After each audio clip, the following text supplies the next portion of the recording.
with a bit of review of logic design, ताकि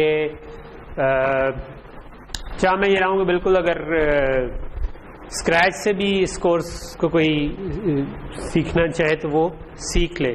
सो although इसमें logic design की revision उस तरीके से नहीं होगी कि हम उसको थॉरली कवर करें, बट जो सेक्शन सिस्टम डिज़ाइन के पर्सपेक्टिव से इम्पोर्टेंट है वो हम कवर कर लेंगे. ठीक है, तो may be let's start with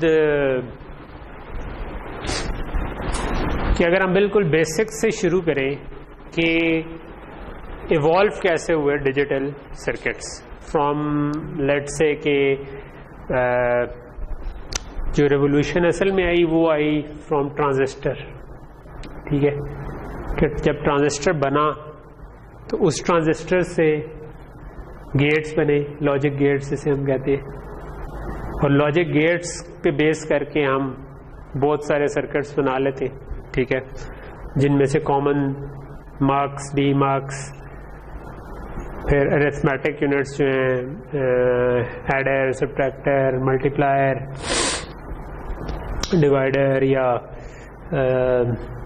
और इसके अलावा फ्लिप फ्लॉप्स या रजिस्टर्स जिसमें हम इंफॉर्मेशन सेव कर सकते हैं, और इनको यूज़ करके फिर हमारे प्रोसेसर्स बने.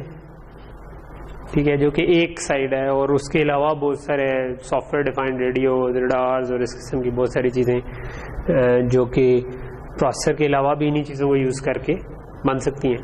ठीक है, और बनी है. तो ये एक पूरा रेवोल्यूशन आ गया, लेकिन but it all started with transistor. ठीक है, तो ये हमेशा इंटरेस्टिंग होता है कि आपको डिफरेंट लेवल ऑफ एब्स्ट्रैक्शन पे चीज़ें क्लियर हो, कि आपको ये भी थ्योरी पता हो कि हाँ अगर मैंने एक कम्युनिकेशन सिस्टम बनाना है तो उसके अंदर क्या क्या चीज़ें यूज़ होती हैं, और मॉड्यूलेशन, डीमॉड्यूलेशन, उसमें भी चीज़. लेकिन फिर आप उसके पिछले लेवल पे जाओ कि अच्छा वो जब एक्चुअल में इम्प्लीमेंट होंगी तो वो किन कंपोनेंट से मिलके बनेंगी. उसमें कहीं पे रजिस्टर्स होंगे, कहीं पे एडर, मल्टीप्लायर्स और ये वाले सारे कंपोनेंट्स यूज होने. फिर आपको यही पता हो कि ये वाले कंपोनेंट्स कैसे बिल्ड हुए यूजिंग गेट्स, और फिर आपको यही पता हो कि गेट्स कैसे बने यूजिंग ट्रांजिस्टर्स, और फिर यही पता हो कि ट्रांजिस्टर्स फ्रॉम एटम से कैसे बने. ठीक है तो अगर ये पूरी पिक्चर क्लियर हो तो उसका अपना ही मजा है. ठीक है, सो आज के लेक्चर में हम कोशिश करते हैं कि हम ब्रीफली यानी कि इस पाथ को अंडरस्टैंड करने की कोशिश करें कि इधर से अगर हम शुरू हो तो आगे चीज़ें, मतलब ऑब्वियसली हम प्रोसेसर तक ना जाए लेकिन हम इन कंपोनेंट्स तक चले जाए, और फिर हम इधर से हमारा फिर आगे के डिजिटल सिस्टम डिज़ाइन के टॉपिक्स जो हैं वो शुरू हो जाएंगे, जो कि हम नेक्स्ट टाइम में भी कवर कर सकते हैं. So starting with a transistor, अगर मैं कहूँ कि वो कैसे बनता है. ठीक है, तो आपको ये चीज़ पता होगी कि बेसिकली ये सेमीकंडक्टर्स कहलाते हैं. ठीक है, कंडक्टर वो होता है जिससे इलेक्ट्रिसिटी फ्लो कर सके. ज़्यादातर मेटल्स जो हैं वो हमारी कंडक्टर्स हैं. सेमीकंडक्टर्स से ज़रा डिफरेंट होता है. We start with let's say कि जो नॉर्मली हमारे पास ये सिलिकॉन से मिलके बन रहे होते हैं. सिलिकॉन का जो एटम होता है ना, उसके वैलेंस शेल में, बाहर वाले शेल में 4 इलेक्ट्रॉन होते हैं. ठीक है, और ऑब्वियसली 2D में मैंने इस तरह शो किया हुआ है, बट एक्चुअली जो इलेक्ट्रॉन्स हैं वो इस तरीके से स्पेस होते हैं कि इनका एक दूसरे से मैक्सिमल डिस्टेंस हो जाए जो भी पॉसिबल है, और वो बराबर होता है. तो it would be more like pyramid, कि अगर मैं एक सिलिकॉन एटम हूँ और मेरे ऊपर एक इलेक्ट्रॉन है और एक इधर है, तो एक वो ट्रायंगल बन जाएगी इधर, और एक हर चारों की तरफ की ट्रायंगल बन जाएगी, जिस तरह पिरामिड की शेप होती है, और ये काइंड ऑफ सिस्टम की शेप आपकी बनेगी. लेकिन खैर 2D में हमारे लिए ये ड्राइंग काफ़ी है इसको शो करने के लिए. तो सिलिकॉन का जो क्रिस्टल बनते हैं उसमें फिर लेट से इधर भी सिलिकॉन एटम आ जाए, इधर भी सिलिकॉन एटम आ जाए, इधर भी आ जाए और इधर भी आ जाए, तो इसके जो 4 इलेक्ट्रॉन्स हैं उनमें से इस साइड वाला इससे बॉन्ड कर देगा, ये इससे बॉन्ड कर लेगा, इससे कर लेगा, इससे कर लेगा. ठीक है, तो आपकी ये बॉन्ड्स बनना शुरू हो जाएंगी. इसी तरह इसके ऊपर भी सिलिकॉन एटम होगा और इसके नीचे भी होगा, तो आपके चारों तरफ बॉन्ड्स बनना शुरू हो जाएंगे. ठीक है, तो ये हमारा एक सिलिकॉन का जो क्रिस्टल है वो इस तरीके से कंस्ट्रक्ट हो जाएगा. ठीक है। अच्छा, लेकिन इसमें अगर हम गौर करें तो इसके अंदर सारे इलेक्ट्रॉन्स बॉन्डेड है, तो ये खुद कंडक्टर नहीं है, ठीक है, ना ही सेमीकंडक्टर खुद है, क्योंकि इससे अगर हमने कंडक्शन करवानी हो तो हमें इसके साथ इम्प्योरिटी मिक्स करनी पड़ती है, जिसको हम कहते हैं डोपिंग, ठीक है। सो हम इसके अंदर या तो ऐसा कोई एलिमेंट मिक्स कर दें जिसके वैलेंस शेल में 3 इलेक्ट्रॉन हो, या ऐसा मिक्स कर दें जिसमें 5 इलेक्ट्रॉन हो, जो कि आपके पास फास्फोरस या बोरॉन की फॉर्म में होता है। आई थिंक बोरॉन के 3 होते हैं, फास्फोरस के 5 होते हैं। I might be wrong, but let's assume कि यही है, ठीक है। आप इसको बाद में करेक्ट कर लेना अगर। तो अगर लेट्स से कि मैं इसके बजाय एक फास्फोरस का इधर एटम आ जाता, तो उसके वैलेंस शेल में 5 इलेक्ट्रॉन थे, तो 4 तो बॉन्ड बना लेते, एक फ्री होता, जो यानी बॉन्ड जिसने ना बनाई होती, ठीक है। और वो जो ऐसे फ्री इलेक्ट्रॉन्स जो हैं, अगर मैंने मल्टीपल फास्फोरस एटम्स बीच में रखे हुए हैं, तो वो यूज हो सकते हैं करंट के फ्लो के लिए, कि यानी कि इसमें फास्फोरस मिक्स की हुई और फिर मैं इसको इलेक्ट्रिक पोटेंशियल अप्लाई करूं, तो उसके अंदर if there are sufficient phosphorus atoms, तो इलेक्ट्रॉन्स ये जो किसी बॉन्ड में नहीं है ये फ्लो कर सकते हैं, ठीक है। तो ये अब सेमीकंडक्टर बन गया जिसके अंदर इलेक्ट्रिक करंट फ्लो कर सकता है, ठीक है। हाँ, मतलब बेसिकली तो इस एटम का पार्ट है, but it's not part of a bond, ठीक है। तो जब इस पे पोटेंशियल अप्लाई करेंगे, तो उस जब पोटेंशियल अप्लाई करते हैं तो ऑब्वियसली फोर्स लगती है आपकी, और उस फोर्स के तहत ये मूव कर सकता है, ठीक है। यानी इफ इट्स इनफ कि वो इसके शेल से निकल जाए, तो वो इसमें से करंट फ्लो करना शुरू कर दे। ओके, सो डोपिंग 2 तरह की फिर कहलाती है, पी टाइप डोपिंग और एन टाइप डोपिंग। ऑब्वियसली अगर मैं फास्फोरस के बजाय बोरॉन डाल देता, तो उसके 3 इलेक्ट्रॉन थे, तो एक बॉन्ड ना बनती, तो इस जगह पर बॉन्ड एक, जिसको हम होल कहते हैं, यहाँ इधर अगर एक इलेक्ट्रॉन आ जाए किसी तरह तो बॉन्ड बन जाए।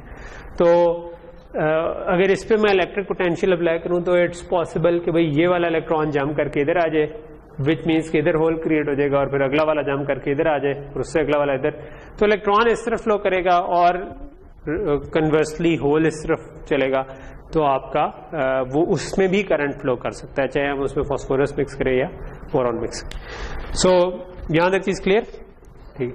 अच्छा, तो ये आपका एक तरह का सेमीकंडक्टर बन गया जिसके अंदर आप करंट को फ्लो करवा सकते हैं। इनको पी टाइप या एन टाइप सेमीकंडक्टर्स कहते हैं, क्योंकि पी टाइप वो है जिसमें आपके पास पॉजिटिव चार्ज, यानी कि अगर होल जिसमें आपके हों, अगर आप बोरॉन डालें तो होल आएंगे, होल को हम as a positive charge treat कर रहे होते हैं, तो हम इसको पी टाइप कहते हैं। अगर इलेक्ट्रॉन एक्स्ट्रा हो तो हम उसको एन टाइप करते हैं। यहां पे खैर ये इंपॉर्टेंट है कि ये एक्चुअली एक्स्ट्रा नहीं है, यानी कि अगर मैं कहूं कि ये नहीं है कि ये पॉजिटिवली चार्ज है अगर इसमें बोरॉन मिक्स करें, क्योंकि बोरॉन के एटम के अंदर प्रोटॉन जो थे वो अगर ये 3 थे तो वो भी उसके हिसाब से ही थे, यानी कि ये नहीं था कि प्रोटॉन सिलिकॉन जितने थे, अगर सिलिकॉन के वैलेंस शेल में एक कम होता फिर ये चार्ज हो जाता, ठीक है। लेकिन ये चार्ज नहीं है, ओवरऑल चीज न्यूट्रल ही है, कहते हैं हम उसको पी टाइप या एन टाइप है, मगर इसका मतलब नहीं है कि पी टाइप पॉजिटिवली चार्ज है और एन टाइप नेगेटिव है न्यूट्रली, ठीक है। तो पी टाइप जो है उसके अंदर सिर्फ होल्स एक्स्ट्रा है, और एन टाइप के अंदर इलेक्ट्रॉन्स एक्स्ट्रा हैं जो सर्कुलेट कर सकते हैं, बट ये नहीं है कि वो प्रोटॉन्स की निस्बत एक्स्ट्रा है, प्रोटॉन्स और इलेक्ट्रॉन्स बराबर ही। ओवरऑल चार्ज न्यूट्रल है, क्योंकि प्रोटॉन जितने हैं इलेक्ट्रॉन भी उतने ही हैं, ठीक है। लेकिन ये है कि जो बॉन्ड से निकले हुए इलेक्ट्रॉन अगर हैं आपके पास, यानी ये जो बॉन्डेड नहीं है, तो आप उसको कहेंगे कि एन टाइप है। अगर बॉन्ड में आपके ये वाले होल्स हैं तो आप इसको कहेंगे कि ये पी टाइप है। ओके, सो यहां तक चीज क्लियर है, ठीक है। और ये वाली चीज सिस्टम डिजाइन के कॉन्टेक्स्ट में इतनी इंपॉर्टेंट नहीं है, यानी कि ये जो मैं आज की डिस्कशन करूंगा, बट मैं जस्ट चाहता हूं कि आपको बैकग्राउंड भी हो, यानी कि आप निचले लेवल तक मोटा मोटा चीज को समझ सकेंगे क्या। ओके, सो अगर हम इस तरह करें कि एक पी टाइप का सबस्ट्रेट ले लें और उसके अंदर हम एन टाइप के 2 इसके अंदर लगा दें, इसके साथ मिक्स कर दें कि दो हमारे पास इधर एन टाइप का मटेरियल इधर है और पी टाइप का इधर है, ठीक है। तो क्या होगा, ठीक है, अब होगा ये कि एन टाइप में इलेक्ट्रॉन एक्स्ट्रा है, ठीक है, और इसमें होल्स एक्स्ट्रा हैं, तो यहां से इलेक्ट्रॉन जंप कर देंगे कुछ उन होल्स को फिल करने के लिए, ठीक है। वो फिल करेंगे तो ये वाला हिस्सा नेगेटिवली चार्ज हो जाएगा, ये चीज इस जगह पे भी होगी कि इलेक्ट्रॉन इस तरफ जंप करेंगे तो ये नेगेटिवली चार्ज होगा। नेगेटिवली चार्ज होगा तो मजीद इलेक्ट्रॉन जो आने की कोशिश करेंगे उनको रिपेल कर देंगे, ठीक है। सो ये आपके पास मजीद इलेक्ट्रॉन अब नहीं आ सकेंगे, तो इसको हम कहते हैं कि एक डिप्लीशन लेयर बन जाती है जो रोक देती है मजीद इलेक्ट्रॉन को फ्लो करने। अच्छा, अगर मैं इस पे पोटेंशियल अप्लाई करूं, लेट से मैं इधर कोई वोल्टेज सोर्स अप्लाई कर दूं इस ग्राउंड, तो इसमें से करंट फ्लो नहीं करेगा बिकॉज ये डिप्लीशन लेयर की वजह से ये रुक गए। बट अगर मैं इसके साथ इस जगह पे कुछ पॉजिटिव पोटेंशियल अप्लाई करूं, ठीक है, तो पॉजिटिव चार्ज की वजह से इलेक्ट्रॉन इस तरफ अट्रैक्ट होंगे तो इधर से भी अट्रैक्ट होंगे, इधर से भी अट्रैक्ट होंगे, ठीक है। तो यहां पर एक चैनल बन जाएगा जिसमें इलेक्ट्रॉन मूव अराउंड कर सकेंगे। और अगर मैंने इधर से पोटेंशियल इसको दिया हुआ है तो आपके पास अगर ये पॉजिटिव चार्ज है तो पॉजिटिव चार्ज इलेक्ट्रॉन को अट्रैक्ट कर रहा है तो आपका इलेक्ट्रॉन इस तरफ फ्लो करना शुरू हो जाएंगे, या जो हम कहते हैं कि करंट उस तरफ फ्लो करना शुरू, कन्वेंशनल करंट अगर हम लें तो करंट इस तरफ फ्लो करना शुरू हो जाएगा, ठीक है। तो ये बात समझ आ रही। तो अगर हम इसको थोड़ा सा पॉजिटिव चार्ज देंगे यानी पोटेंशियल इधर अप्लाई करेंगे तो ये ऑन हो जाएगा, यानी कि ये कंडक्शन होना शुरू हो जाएगी। लेकिन अगर मैं ये पोटेंशियल जीरो कर दूं तो करंट जीरो हो जाएगा, ठीक है। तो इफेक्टिवली ये क्या हो गया कि एक स्विच बन गया जिस स्विच को मैं ऑन ऑफ कर सकता हूं बाय अप्लाइंग पोटेंशियल हेयर, ठीक है। यहां पर मैं अगर 1 पोटेंशियल अप्लाई करूं तो ये ऑन हो जाएगा और इसमें से करंट फ्लो करना शुरू हो जाएगा। अगर मैं इसको जीरो कर दूं तो इसमें से करंट फ्लो नहीं करेगा। सो ये एक तरह का मेरे पास स्विच बन गया जिसको मैं ऑन ऑफ कर सकता हूं, ठीक है। अगर मैंने ऑन करना है तो इधर पोटेंशियल अप्लाई कर दूं, ऑफ करना है तो पोटेंशियल ना अप्लाई करूं, जीरो कर दूं, ठीक है। ये सिंपल सी जो चीज थी ना, ये बेसिस है जिसके ऊपर फिर पूरा रेवोल्यूशन आया इन इलेक्ट्रॉनिक्स, जो पिछले हमने 70-80 साल में या 70 साल कह लेंगे 40s-50s से के बाद ये बने, और उससे पीछे की सदियों में काम जो हुआ है और उसके बाद जो हुआ है वो बहुत ही एक्सपोनेंशियल फर्क है उसके अंदर, ठीक है। कि उससे पहले और काम हो रहे थे, लेकिन जैसे ये कैपेबिलिटी आ गई तो इनसे आगे गेट्स बन गए, और गेट्स बन गए तो उनकी बेस पे फिर आईसीज ऐसी बनना शुरू हो गई जिनमें गेट्स होते थे, और फिर वो टेक्नोलॉजी बढ़ती गई कि सेम जगह पे बहुत ज्यादा ट्रांजिस्टर आना शुरू हुए। जनरली एक प्रोसेसर के अंदर अराउंड 1 बिलियन ट्रांजिस्टर्स होते हैं, ठीक है। सो इट्स ह्यूज नंबर्स, ठीक है। और वो बिलियन ट्रांजिस्टर से आप बहुत सारे काम ले सकते हैं। इस वजह से आपके हाथ में आज मोबाइल फोन है जो पूरा का पूरा कंप्यूटर है, जो कि सारे काम कर लेता है, जो कि कंप्यूटर वाला, ठीक है। So it's a digital system, ठीक है। और हम इसके डिजाइन के ऊपर ये कोर्स पढ़, तो यहाँ तक चीज समझ आ गई। सो नॉर्मली इसका जो निशान है वो कुछ इस तरह का हम कर देते हैं ट्रांजिस्टर का, कि ये इसको हम बेस कह देते हैं, और एक एमिटर होता है और एक कलेक्टर होता है, और अगर बेस पे पोटेंशियल अप्लाई करें तो फिर करंट फ्लो करेगा, अदरवाइज नहीं करेगा, ठीक है। ओके, सो यहाँ तक चीज क्लियर है, ठीक है। आज के लेक्चर में ये मैं चीजें बता रहा हूँ ना, इनका ज्यादा ताल्लुक आपके वो एग्जाम से नहीं होगा आगे, ठीक है। ये मोर ऑफ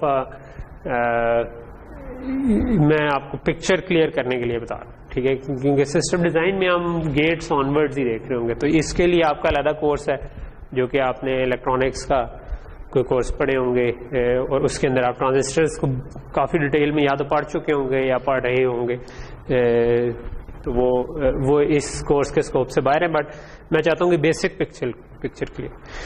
सो ट्रांजिस्टर तो हमने देख लिया।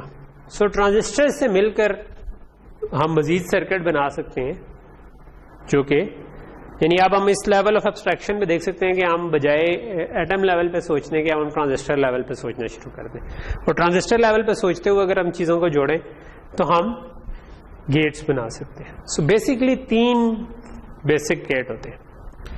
एक होता है एंड गेट, एक होता है और गेट, और एक होता है नॉट गेट।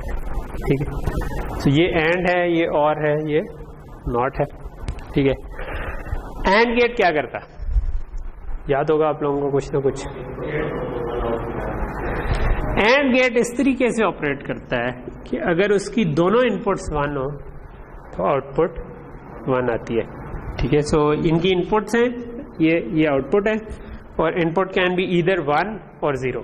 ठीक है, सो ये गेट तब 1 होगा जब this is 1 and this is 1। ठीक है, सो अगर दोनों इनपुट 1 हो तब 1, तो ये सिर्फ तब ही 1 होगा जब दोनों की दोनों इनपुट 1 हो।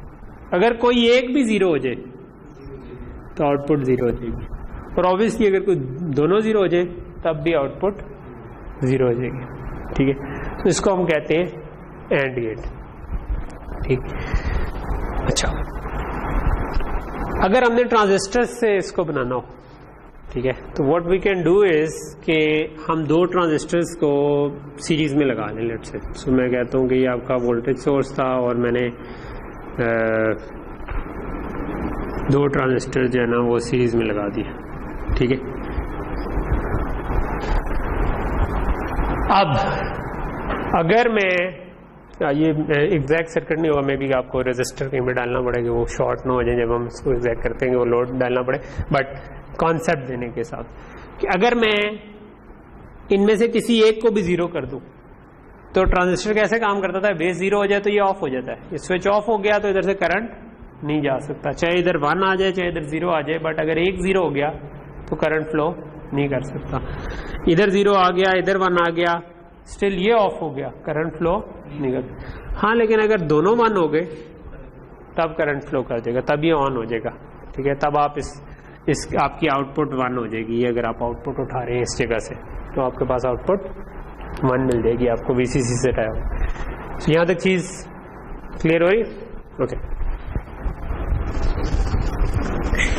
इसी तरह अगर ज्यादा इनपुट वाला होता तो मैं सीरीज में 3 इनपुट लगा दूं तो स्टिल ये, अगर 3 इनपुट वाला एंड गेट भी तो हो सकता है ना, तो 3 इनपुट वाला एंड गेट तब 1 होता है जब तीनों का तीनों 1 होंगे, सिर्फ तभी। तो अगेन वो सीरीज में अगर लगे होते हैं तो जब तक तीनों 1 नहीं होंगे तो कोई ना कोई ऑफ रहेगा, जब तीनों 1 हो जाएंगे तीनों 1 हो जाएंगे। ठीक, तो एंड गेट आपका इस तरीके काम कर लेता है। ओके, सो यहां तक चीज क्लियर हो गई। नेक्स्ट चीज है और गेट। ठीक है, और गेट क्या करता है? और गेट जो है उसकी अगर कोई भी इनपुट 1 हो जाए तो आउटपुट 1 हो जाती है, चाहे ये 1 हो जाए, चाहे ये 1 हो जाए, चाहे दोनों 1 हो जाए। ये सिर्फ 0 तब होगा जब दोनों 0 होंगे, दोनों 0 होंगे तो आउटपुट 0 आ जाएगा। ठीक है, मैं बास का इसको ये कहता हूं कि जो एंड गेट है ना वो जरा लालची गेट है। ठीक है, तो उसको जब तक सबके सब 1 इनपुट पे नहीं मिलते वो आउटपुट 1 नहीं करता। ठीक है, और गेट जो है ना ये मलंग आदमी है। ठीक है, वो एक भी 1 मिल जाए आउटपुट 1 कर दी। ठीक है, जो दे उसका भी भला, जो ना दे उसका भी भला वाली बात है। चलो एक भी 1 आ गया, एक वक्त की रोटी पे भी ये खुश है। ठीक है, कि चलो मिल गया, ओके जी, आउटपुट 1 खुश हो गया। सो यहां तक चीज क्लियर हो गई। सो अगर मैंने और गेट बनाना हो, ठीक है, अगेन अब मैं ट्रांजिस्टर्स को पैरेलल में लगा सकता हूं। मैं कहता हूं कि यार अगर मेरे पास ये वोल्टेज सोर्स था और मैं लेट्स से कि इन दोनों को पैरेलल में लगा देता हूं और ये मैं कहता हूं कि ये मेरी इनपुट्स हैं गेट की। ठीक है, तो अब अगर दोनों 0 होंगी तो ये दोनों ऑफ हो जाएंगे, दोनों ऑफ हो जाएंगे तो इसका अंदर करंट फ्लो नहीं कर सकता। ठीक है, अगर मैं एक को भी 1 कर दूंगा तो इसको 1 किया तो ये ट्रांजिस्टर ऑन हो जाएगा तो करंट फ्लो कर सकता है। और आप अगर लेट से इधर से टाई किया हुआ आपने अपनी आउटपुट, तो यू कैन एक्चुअली वहां से आप आउटपुट ले सकते हैं। और इसी तरह अगर ये 1 हो जाए और ये 0 हो जाए, स्टिल ये भी अगर कनेक्ट हो जाए तो स्टिल करंट फ्लो कर सकता है। और दोनों 1 हो जाए तो दोनों से पाथ से करंट फ्लो कर सकता है। तो इसका मतलब है कि कोई एक भी 1 हो जाएगा तो आपके पास और गेट की आउटपुट पे 1 आ जाएगा। ठीक है। ऑब्वियसली आपने अगर ज्यादा इनपुट वाला और गेट बनाना है तो पैरेलल में आप फर्दर लगा दें, ठीक है। और उससे क्या होगा कि अगर उन सारों में से किसी एक पे भी वन आया तो वो पाथ खुल जाएगा और आउटपुट चली जाएगी। जी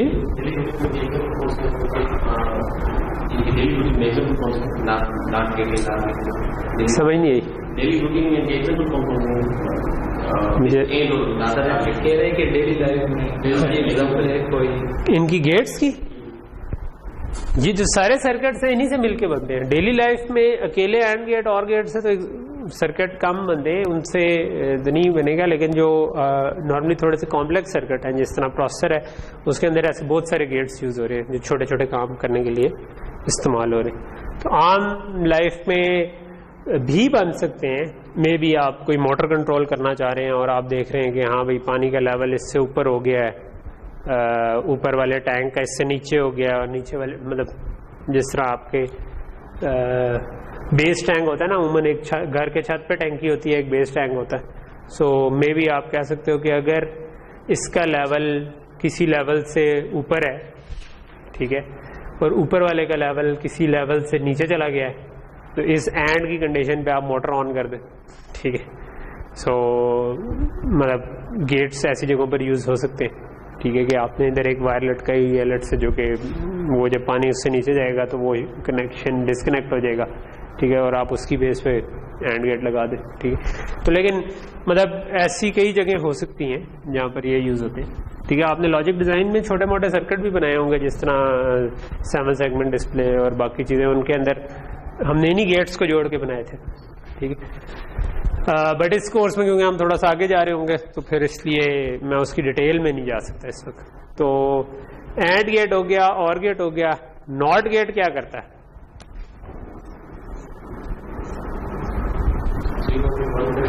इसकी अगर इनपुट 0 आ रही हो तो आउटपुट 1 होती है, इनपुट 1 आ रही हो तो आउटपुट 0 होती है, ठीक है। सो ये जो भी इनपुट आ रही होती है उसको इन्वर्ट कर देता है, ठीक है। और ये आप अगर एक ट्रांजिस्टर हो,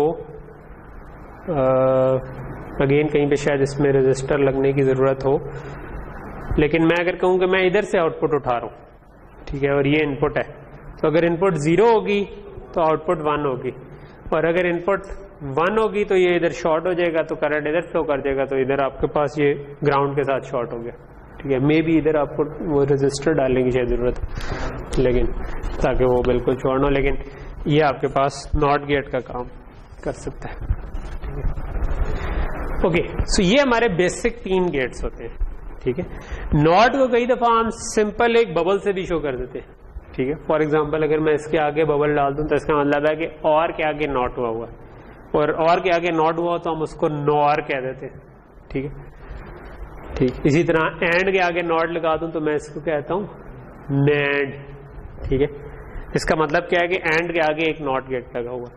सो एंड अगर सारे 1 होने पर आउटपुट 1 देता था तो अब ये उसका ऑपोजिट हो जाएगा, सारे 1 देने पर आउटपुट 0 आएगी, बाकी सारे केस में आउटपुट 1 आएगी।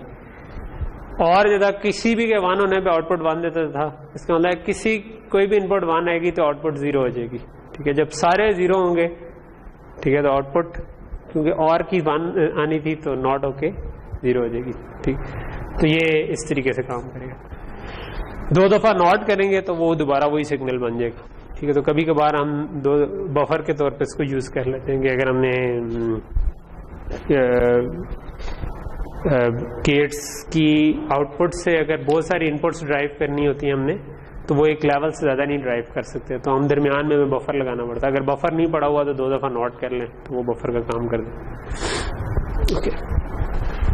तो यहाँ तक चीज़ समझ आ गई कि गेट्स क्या। तो हमने बेसिकली तीनों बेसिक गेट्स पढ़ लिए, एंड, और, एंड, नॉट। और फिर हमने ये भी देख लिया कि नैंड और नॉर अगर हम उसके आगे एंड और को नॉट कर दें तो नैंड और नॉर बन जाए। इसके अलावा एक और भी कॉमनली यूज गेट है जिसको हम कहते हैं एक्स और गेट या एक्सक्लूसिव और गेट, क्योंकि और गेट जो था वो ये करता है कि अगर उसकी दोनों इनपुट में से ये अगर इनपुट्स हैं, लेट से मैं इसको ए कहता हूँ, इसको बी कहता हूँ, इसको एफ कहता हूँ, लेट से। सो और गेट क्या करता था, अभी एक्सक्लूसिव और नहीं, अगर मैं सिंपल और गेट कहूँ तो हमने कहा था कि कोई भी इनपुट 1 हो तो आउटपुट 1 हो जाती है। तो इसका वेरिएंट है एक्सक्लूसिव और, जिसमें हम ये कहते हैं कि अगर एक्सक्लूसिवली सिर्फ एक ही इनपुट 1 हो तो तब ये 1 हो, अगर दोनों 1 हो गई हैं तो ये 1 ना हो, यानी कि इस केस में ये 0 हो जाए। ठीक है, तो उसको हम कहते हैं एक्सक्लूसिव और गेट। ठीक है, एक्सक्लूसिव और गेट जो है वो एंड और को जोड़कर भी बनाया जा सकता है। ठीक है, बेसिकली आप एंड और गेट्स को जोड़ के एक्सक्लूसिव और गेट भी बना सकते हैं। सो यहाँ तक चीज क्लियर है कि हमारे पास गेट्स क्या क्या है। बेसिकली इसका सर्किट ये इस तरीके बन सकता है कि A B bar plus A bar B, इसको हम कहते हैं कि यानी अगर दो इनपुट्स आ रही थी ए और बी, तो अगर मैं इसको नोट कर दूं और इसको नोट कर दूं और इनको आपस में और कर दूं, तो ये एक्स और, ये पूरा डब्बा जो है ये एक्स और का। ठीक है, कैसे कि अगर ए 0 हुआ और बी 1 हुआ, तो ए 0 हुआ तो ये नॉट होके 1 बन जाएगा, दोनों 1 बन जाएंगे। ए 0 हुआ बी 1 हुआ, तो ये एंड गेट सिर्फ उसी केस में 1 आउटपुट करेगा जब ए 0 और बी 1 हुआ, यानी कि ये वाले केस में। ठीक है, और की वजह से ये आउटपुट 1 आ जाएगी। और ये एंड गेट तब 1 करेगा जब बी 0 हुआ और ए 1 हुआ, तो वो इस केस के लिए, इस केस में जो ये 1 हमें चाहिए ये मिल जाएगा। ठीक है, तो और ये सिर्फ क्योंकि एंड गेट सिर्फ एक केस में 1 हुआ करता है, तो इसके अलावा बाकी केसेस में ये 0 ही रहेगा, तो हमें यही चाहिए था। तो ये एक्सक्लूसिव और हमारा एंड और से मिलके बन सकता है। ओके, ऑब्वियसली इसके आगे अगर नॉट लगा दूं तो वो कहलाता है एक्स नॉर। ठीक है, एक्सक्लूसिव नॉर। ठीक है, और एक्स नॉर ऑब्वियसली इसका फ्लिप वेरिएंट होगा, यानी जहां पे ये 0 आ रहा है वहां पे 1 आ रहा है। तो एक्स इसमें अगर हम गौर से देखें तो जब 0 0 आए तब 1 है, जब 1 1 है तब 1 है। तो अगर दोनों दो बिट्स बराबर हैं तो ये 1 आता है, ना बराबर हो तो नहीं। तो ये इक्वालिटी कंपैरेटर के तौर पे 2 बिट्स के यूज हो जाते हैं। ओके, सो हमने एंड और नॉट, नैंड, नॉर, एक्स और, एक्स नॉर, ये सारे गेट्स देख लिए। लेकिन बेसिकली फंडामेंटल गेट्स हमारे क्या थे, एंड और एंड नॉट। ठीक है, तो ये अब हमें समझ आ गया कि शुरू में हमने देखा था कि ट्रांजिस्टर कैसे बनते हैं, नेक्स्ट लेवल पे हमने देख लिया ट्रांजिस्टर से लॉजिक गेट्स कैसे बनते हैं। ठीक है, सो अगला लेवल है कि अब हम गेट्स हमें समझ आ गए हैं, गेट्स कैसे बनते हैं हम उसको भूल जाएं और हम अगले लेवल ऑफ एब्स्ट्रैक्शन पे आ जाएं कि गेट्स से सर्किट्स कैसे बनते हैं। ठीक है, सो गेट्स से जो सर्किट्स बनते हैं ना, ऑब्वियसली इसके ऊपर पूरा कोर्स है, लेकिन मैं अगर उसका एक छोटा सा निचोड़ यानी बगैर डिटेल में जाए डिस्कस करना चाहूं तो वो ये होगा कि एंड गेट अगर हम देखें, सो एंड गेट कब 1 होता है, जब सारे इनपुट्स 1 हो। ठीक है, तो मैंने कोई भी चीज बनानी है, लेट्स से मैं कहता हूं कि मेरे पास 3 इनपुट्स थी, तो उसके कितने कॉम्बिनेशन बनते हैं, 1 0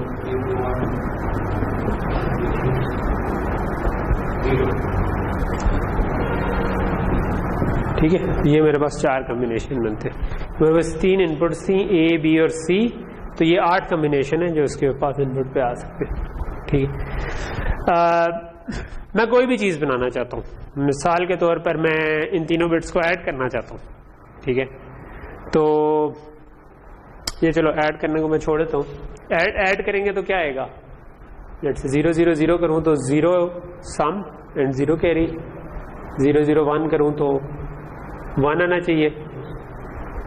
जहां पर 2 1 आ रहे हो वहां पे 2 आना चाहिए, जहां पे 3 1 आ रहे हो वहां पे 3 आ जाना चाहिए। ठीक है, क्योंकि बाइनरी में this is 0, this is 1, this is 3। ठीक, तो हम इधर कह सकते हैं कि इधर 0 आना चाहिए, इधर 1 आना चाहिए। अच्छा, और 2 बिट में आएगा आउटपुट, तो मैं कहता हूं कि 0 0 0 1, यहाँ पर भी 1 1 आ रहा है, यहाँ पे 2 1 आ रहे हैं तो 2 आना चाहिए, यहाँ पर 1 1 आ रहा है तो 1 ही आना चाहिए। यहाँ पर 2 1 आ रहे हैं तो 2 आना चाहिए, यहाँ पर 2 आ रहे हैं तो 2 आना चाहिए, यहाँ पर 2 आने तो 3 आना चाहिए। ठीक है, बात समझ आ रही है कि 3 बिट्स को ऐड कर रहा था तो 3 बिट्स को ऐड करूंगा तो यानी कितने 1s आ रहे हैं हमें बता रहा था। जो अगर 2 1 आ रहे हैं तो 2 कर दिया, 3 आ रहे हैं तो 3 कर दिया। तो मैंने ये एक आर्बिट्ररी सा सर्किट सोचा, कोई भी रैंडम अभी बनाना चाहता हूँ। तो अब इसका मतलब है कि अगर मैं ये सर्किट बनाना चाहता हूँ जो ये काम करता हो तो इसकी 2 आउटपुट्स होंगी। ठीक है, तो अमूमन हम इसको कहते हैं सम और कैरी। ठीक है, तो ये जो पहली बिट आती है इसको सम कहते हैं, अगली बिट को कैरी। सो मैं कहता हूं कि मेरे पास 3 इनपुट्स हैं, ठीक है, और आउटपुट है सम और कैरी। ठीक है, सो 2 आउटपुट हैं। अच्छा, अभी तक जो हमने चीज सीखी है वो एक इंटरेस्टिंग चीज ये सीखी है कि आपके पास एंड गेट जो है ना वो सिर्फ एक केस में 1 होता है, जब उसकी सारी इनपुट्स 1 हो। हम उसका एक वेरिएंट ये कर सकते हैं कि हम इधर देख लेंगे हमें किस किस चीज पे 1 चाहिए। फॉर एग्जांपल मैं कहता हूं I am just focusing on some, तो ये मेरा सम है, ये मुझे 1 2 3 और 4 डिफरेंट जगहों पर 1 चाहिए।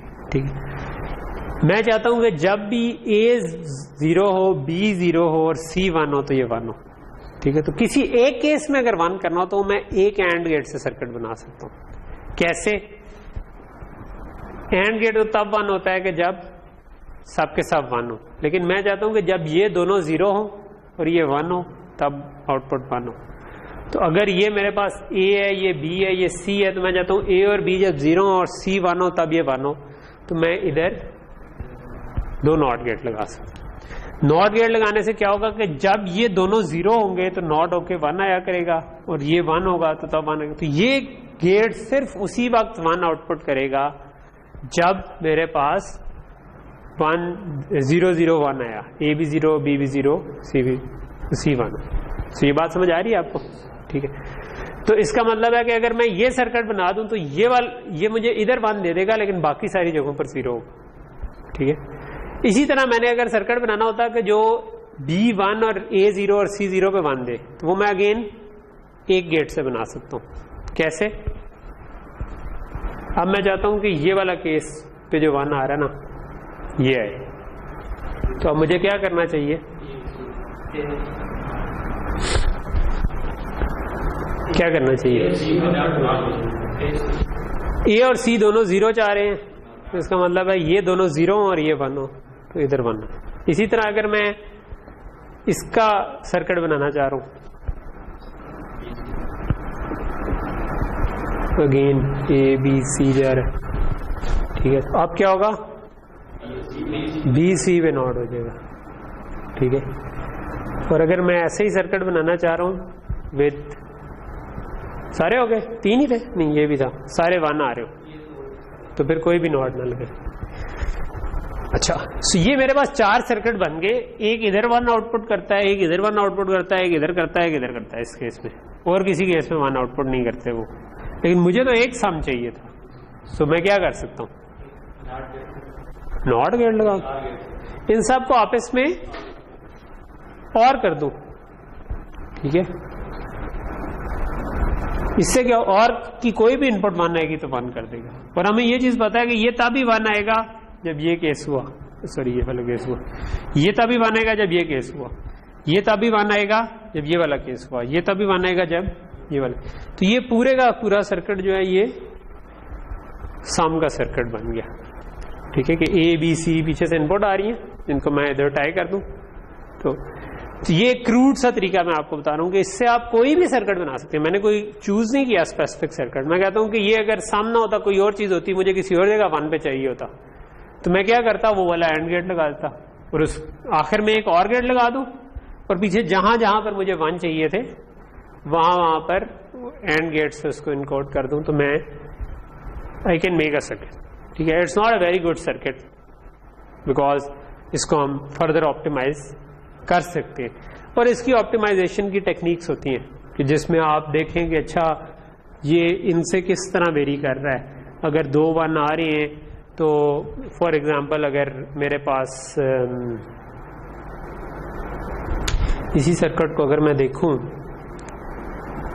तो ये इसमें दोनों चीजें चेंज हो रही हैं, इसमें और इसमें, इसमें भी दो चीजें चेंज हो रही। अच्छा, इसमें और इसमें भी दो चीजें चेंज हो रही हैं। शायद इसमें कोई खास बहुत ज़्यादा गुंजाइश ना हो इम्प्रूवमेंट की, ठीक है, बट अगर आपके पास इस तरीके से चीज़ें आ रही होंगी, उनमें एक वेरिएबल चेंज हो रहा हो, तो यू कैन सिंप्लीफाई इट, ठीक है।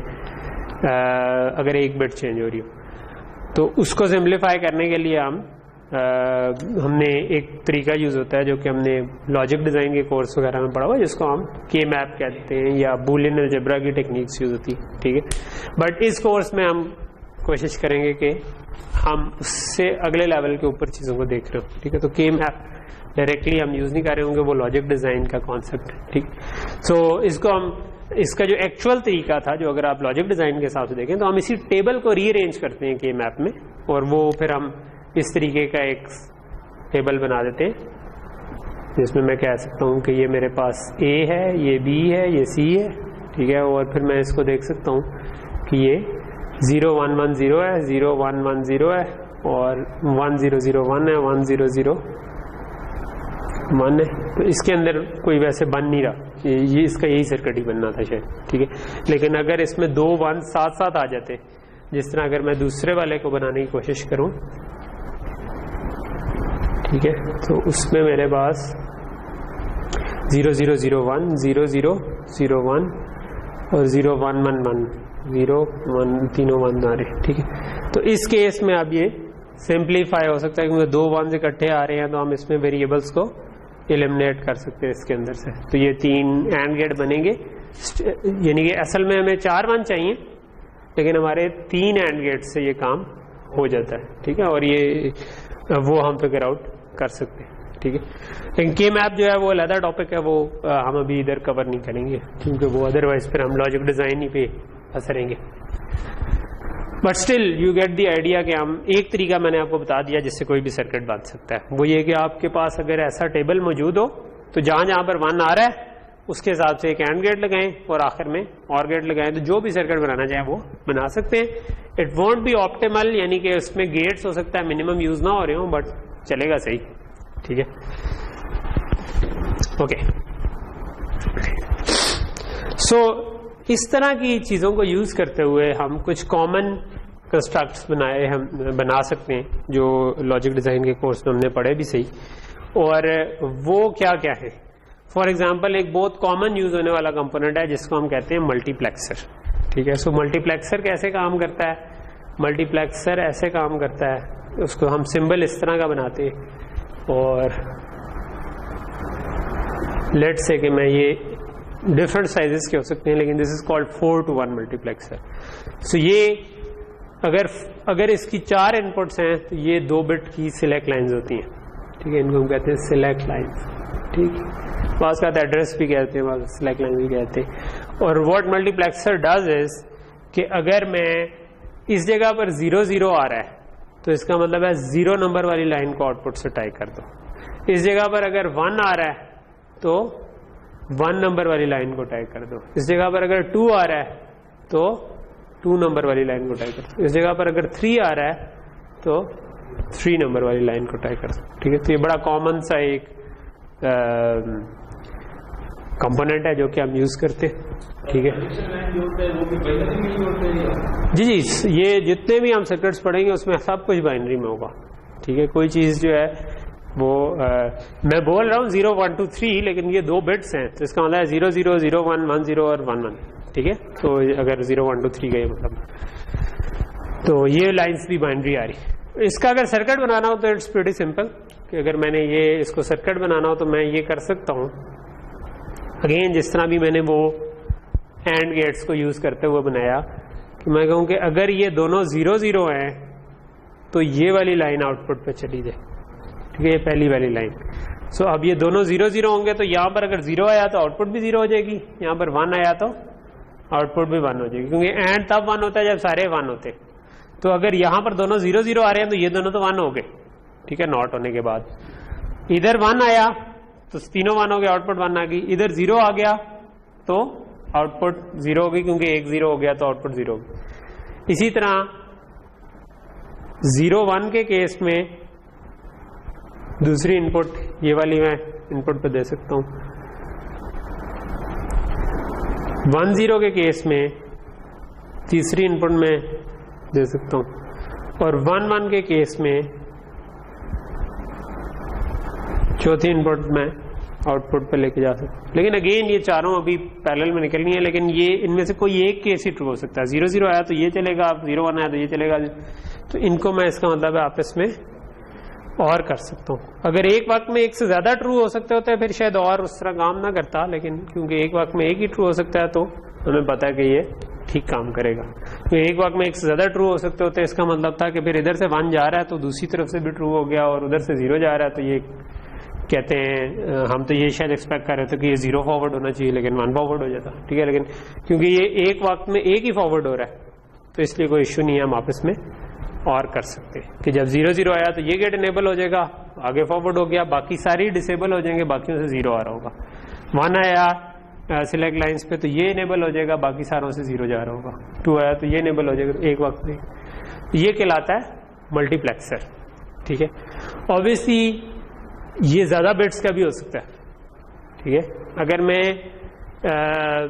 ऐसे पैरेलल में बहुत सारे लगा दूं और उनको सेम सिलेक्ट लाइन दे दूं तो ये ज्यादा बिट्स का मल्टीप्लेक्सर बन जाएगा, ठीक है। तो मैं कहता हूं कि यार अगर यहाँ पे 32 बिट भी आ रही हो, ठीक है, अगर टिक करके इधर 32 लिखा हो, इसका अमूमन सर्किट में मतलब होता है ये 32 बिट्स आ रही। तो इसका क्या मतलब हुआ? इसका मतलब हुआ कि इस तरह के 32 सर्किट लगा दो और उनको सेम सिलेक्ट लाइन पास कर दो तो वो 32 बिट का मल्टीप्लेक्सर बन जाएगा, ठीक है। एट ए टाइम एक चीज आगे जाती है जी, और ये बड़ी यूजफुल चीज है सर्किट्स में। मेरा ख्याल है सबसे ज्यादा फ्रीक्वेंटली यूज होने वाली चीज है मल्टीप्लेक्सर और डीमल्टीप्लेक्सर उसके बाद शायद, ठीक है। तो यहां तक चीज क्लियर हो गई, ठीक है। मैं ये चाहता हूं कि आप लोग ये याद रखें। ऑब्वियसली ये लॉजिक डिजाइन कुछ अर्से पहले पढ़ी थी आपने और भूल गया होगा, लेकिन जो चीज याद रखने वाली है इसका इनर सर्किट आप अगर भूल भी जाएं तो मैं इस वक्त इतनी उसकी मुझे परवाह नहीं है, क्योंकि हम हर दफा इसको सर्किट से नहीं बना रहे होंगे। वी नो कि ये कंपोनेंट एग्जिस्ट करता है और ये बन जाएगा, बट ये क्या करता है ये एब्सोल्युटली एसेंशियल है, ये आपको याद रहना चाहिए। याद किस हिसाब से रहना चाहिए? कल को मैं सर्किट डिजाइन कर रहा हूँ और मैं आपसे पूछूंगा कि इधर क्या कंपोनेंट लगना चाहिए,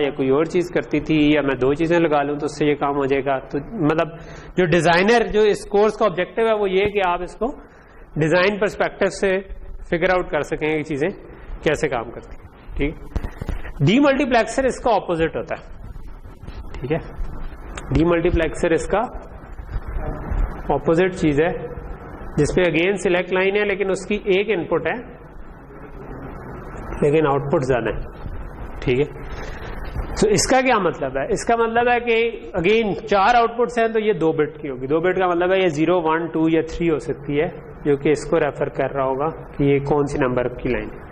अगर इधर 0, 0 आ रहा है तो इसका मतलब है इसको इनपुट को इससे टाई कर दो और बाकी सबको 0 से टाई कर दो, ठीक है। अगर 0, 1 आ रहा है तो इसका मतलब है इसको 1 से टाई कर दो, बाकी सबको 0 से टाई कर दो। अगर 1, 0 आ रहा है तो इसका मतलब है इसको इससे टाई कर दो, और 1, 1 आ रहा है तो इसको इससे टाई कर दो, ठीक है। तो यहां तक चीज क्लियर है। अगेन इसका सर्किट भी बड़ा सिंपल है, ठीक है। वही वाले एंड गेट से हम अभी भी काम कर सकते हैं। What we can do is कि ये 2 इनपुट्स आई मेरे पास, मैं कहूं कि अगर ये दोनों 0, 0 हैं, ठीक है, तो यही इनपुट इधर आउटपुट पे आ जाएगी। अगर ये 0, 1 है तो यही इनपुट इस वाली लाइन पे आ जाएगी। अगर ये 1, 0 है तो यही वाली इनपुट, क्योंकि इनपुट एक ही है, ठीक है। और अगर ये 1, 1 है तो यही वाली इनपुट इस वाली लाइन पे आ जाएगी, ठीक है। सो आप अगर सिलेक्ट लाइन 0, 0 है तो इसका मतलब ये गेट इनेबल होगा, बाकी सब के साथ 0 हो जाएंगे, क्योंकि बाकी सब में यहाँ पे सारे 1 नहीं बन रहे होंगे। 0, 0 के केस में सिर्फ ये दोनों 1 बन सकते, तो बाकी सारों की आउटपुट 0 हो जाएगी। इसके ऊपर ये वाली इनपुट अगर 0 आई तो इसकी आउटपुट भी 0 हो जाएगी, क्योंकि एंड गेट में एक भी 0 तो हो जाएगी। अगर ये 1 आई तो क्योंकि ये दोनों 1 थे तो तीसरा 1 हो जाएगा, तो आउटपुट 1। तो जो भी यहाँ पर आ रहा है वो आगे फॉरवर्ड हो जाएगा, ठीक है। तो ये आपके पास डी मार्क्स का सर्किट बन गया जिसमें आपके 4 एंड गेट से ये काम हो गया। अगेन ये भी ज्यादा बिट्स का हो सकता है, मैं कह सकता हूं कि 32 बिट को आगे फॉरवर्ड कर दो, ठीक है। इसका क्या मतलब होगा, सेम सिलेक्ट लाइन ऐसे 32 सर्किट लगा दो और पहली दूसरी तीसरी अप टू 32 बिट्स उनको अलग अलग दे दो, तो वो आपके पास अलग अलग आउटपुट पे भी निकल आएंगी उस लेवल पे। ओके,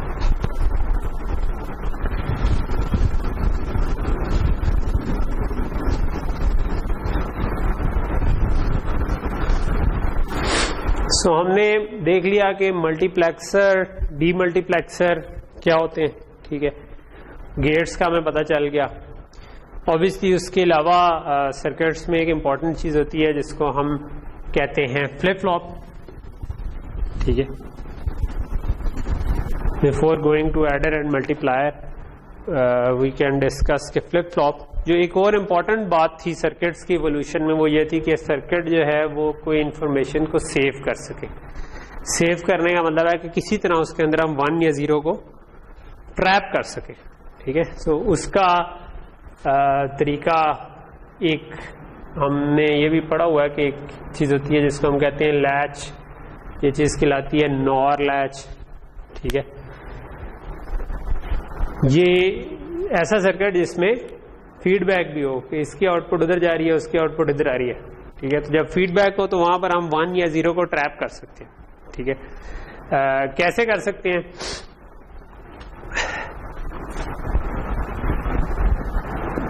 आई थिंक ये सेट होता था और ये रीसेट होता था, if I am not wrong, के ऊपर वाला सेट होता था, नीचे वाला रीसेट। तो चलो खैर वो जो भी हो, क्योंकि सिमेट्रिक है तो क्यू या क्यू बार चेंज हो जाएगा, ठीक है। लेकिन मिसाल के तौर पर अगर मैं इस जगह पर 1 और इस जगह पर 0 इनपुट करता हूं तो ये और गेट है, और गेट की आउटपुट क्या होनी चाहिए 1, और क्योंकि एक भी 1 हो जाए तो 1 आता है। लेकिन दूसरी तरफ मैटर नहीं करती, ठीक है, क्योंकि एक भी 1 हो जाए तो आउटपुट 1 हो जाती है। जब 1 हुआ तो नॉट होके इसकी आउटपुट 0 आ गई, 0 हुआ तो ये आपके पास 0 आ गया यहाँ पर, ये दोनों 0 हुए तो 0 अगर हो तो और की आउटपुट 0 नहीं थी और नॉट होकर 1 हो जानी थी, ये 1 हो गया, ये इधर आ गया, ठीक है। जब यानी यहां पर 1 और यहां पर 0 दिया तो इतने टाइम 2 गेट्स के डिले के बाद, यानी इधर से गुजरने और इधर से घूम के आने के बाद यहां पर 1 आ चुका है। जब यहां पर एक दफा 1 आ जाए उसके बाद बेशक ये इनपुट 0 भी हो जाए, क्योंकि फिर इस और गेट की आउटपुट 1 होगी और नॉट होकर 0 हो जाएगा, ठीक है। तो ये आर पे इसका मतलब है अगर मैंने एक दफा 1 दे दिया और सेट पे 0 दे दिया तो इसका क्या मतलब हुआ कि ये रीसेट हो जाएगी, इसके क्यू के ऊपर 0 आ जाएगा, क्यू बार के ऊपर 1 आ जाएगा, ठीक है। और फिर उसके बाद बेशक 0-0 भी हो जाए तो ये उसी स्टेट में रहेगा, क्योंकि जब 0-0 हो भी जाए तो ये 1 था लेकिन दूसरी साइड से तो 1 आ रहा है, तो और की आउटपुट पे तो कोई फर्क नहीं पड़ेगा, एक भी 1 आ रहा हो तो वही रहती है, ठीक है। दूसरे को तो हमने चेंज ही नहीं किया। इसका मतलब है कि उसके बाद 0-0 भी हो जाए तो एक दफा जो हमने 1 दिया था वो इसके अंदर ट्रैप हो गया, ठीक है। वो बेसिकली ट्रैप नहीं, वो 1 ने इसको 0 किया और एक्चुअली 0 ट्रैप हो गया। रीसेट जो है, आर इज फॉर रीसेट, उसने इसको रीसेट कर दिया, 0 स्टेट मिले। इसका ऑपोजिट अगर मैं करूं कि इधर 0 और इधर 1 दे दूं इनपुट पे, ठीक है, तो ये सिमेट्रिक है, इसका ऑपोजिट काम होगा, वहां 1 आ जाएगा, यहां पर 0 आ जाएगा, ठीक है, क्योंकि यहां से 1 आएगा, 1 और होने के बाद और की आउटपुट 0 आएगी, ठीक है, नॉट होके सॉरी और की आउटपुट 1 आएगी, क्योंकि 1 आ रहा है इनपुट पे, नॉट होकर वो 0 बन जाएगी, 0 इधर आया, ठीक है, और ये पहले ही 0 था, ये दोनों 0-0 हुए, और की आउटपुट 0 हुई, नॉट होकर 1 हुई, यहां पर 1 आया, ये 1 इधर आ गया। जब ये 1 इधर पहुंच गया एक दफा, इसके बाद मैं इसको बेशक वापस 0 भी कर दूं तो इनमें कोई फर्क नहीं पड़ता, क्योंकि दोनों 1 आ रहे थे, तो उनमें से एक 1 खत्म भी हो जाए तो ये 1 है, तो वो सेट पे एक दफा 1 लिखवा दिया तो ये 1 हो जाएगा, और उसके बाद मैं बेशक 0 भी कर दूं तो 1 इसके अंदर ट्रैप ही है, ठीक है। और अगर मैं रीसेट के ऊपर 1 लिखवा दूं तो रीसेट हो जाता है, जो हमने पहले देखा था, ये 0 हो जाता है, ये हमेशा उसका ऑपोजिट होता है, ठीक है। सो ये अगर दोनों 1-1 कर दें तो ये अनडिफाइंड स्टेट में चला जाता है, जिसको हम अलाउ नहीं करते, तो this is called a latch, ठीक है। ये एक बिट को ट्रैप कर सकती है, ठीक है। जो नॉर्मल सर्किट्स होते हैं उनमें हमें ये चाहिए होता है कि हमने कोई लेट से कंप्यूटेशन किया तो उसका रिजल्ट हम सेव कर सके, तो उसका रिजल्ट मल्टीपल बिट्स होती हैं तो हम ऐसी मल्टीपल लैचेस लगा सकते हैं, ठीक है। लेकिन लैच जो है वो मतलब लेट से एक एडर है, ठीक है, तो एडर दो नंबर्स को ऐड करता है। लेट से मैं ये करना चाहता हूं कि मैं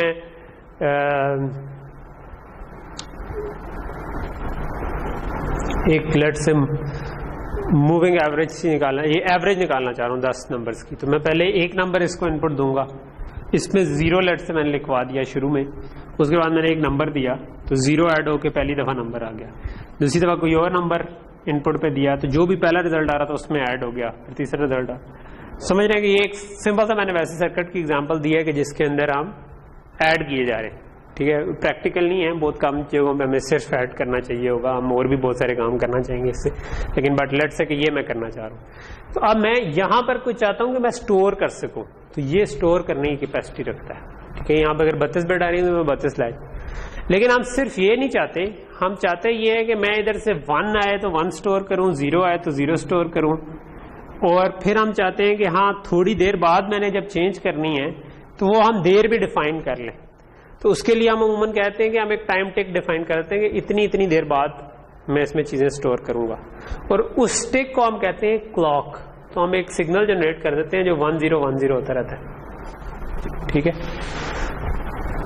जिसको हम कहते हैं क्लॉक। और फिर हम या इसके राइजिंग एज यानी 0 से 1 होने वाले एज पे काम करते हैं अपने सारे, या फॉलिंग एज पे करते हैं अमूमन। किसी किसी केस में हम दोनों एजेस पे भी कर लेते हैं, लेकिन जनरली हम किसी एक एज के ऊपर काम कर रहे होते हैं, ठीक है। सो यहां तक चीज क्लियर है। तो हम इसको चाहते ये हैं कि किसी तरह हम इसको कहते हैं SR लैच, ठीक है। ऑब्वियसली इसके अलावा एक D लैच भी होती है, जिसमें अगर मैं अच्छा मैं कहना ये चाह रहा हूं कि अगर मैंने 10 नंबर ऐड करने थे तो मैं चाहूंगा कि पहले एक नंबर दूं, फिर थोड़ी देर बाद दूसरा नंबर दूं, फिर तीसरा नंबर दूं।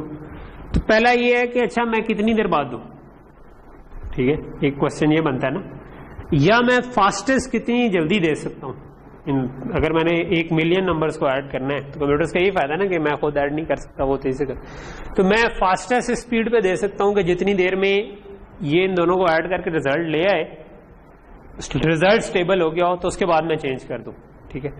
तो आई नीड समथिंग कि कितनी देर बाद मैं नया नंबर दे सकता हूं। तो वो समथिंग जो है ना, वो हम उसके लिए टाइम पे एक टिक डिफाइन कर लेते हैं कि यार इतनी इतनी देर बाद। और वो कैसे डिफाइन कर लेते हैं, वो हम एक सिग्नल जनरेट कर देते हैं जो कि 010101 हो रहा होता है, और हम कहते हैं कि जब भी वो 0 से 1 होगा ना, उस वक्त मैं काम कर लिया करूंगा, ठीक है, उस वक्त मैं इसको नंबर दे दूंगा, और उधर से लेकर अगली दफा 0 से 1 होने तक इस पास टाइम है कि ये उनको ऐड करके इसका रिजल्ट इधर ले आए।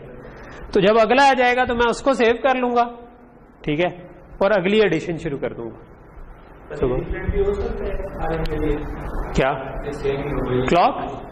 क्लॉक नॉर्मली जो अभी हम सर्किट पढ़ेंगे वो अमूमन एक ही क्लॉक वाले पढ़ेंगे, लेकिन प्रैक्टिकली ऐसा होता है कि क्लॉक एक से ज्यादा होते हैं। एक जो कॉम्प्लेक्स डिजाइन होता है उसके अंदर एक से ज्यादा क्लॉक्स होते हैं, और हम इस कोर्स में पढ़ेंगे आगे जाके कि जब आपने एक क्लॉक डोमेन से दूसरे क्लॉक डोमेन में जाना होता है तो हमें क्या करने की जरूरत है, ठीक है, जिससे हम सेफली जा सके, ठीक है।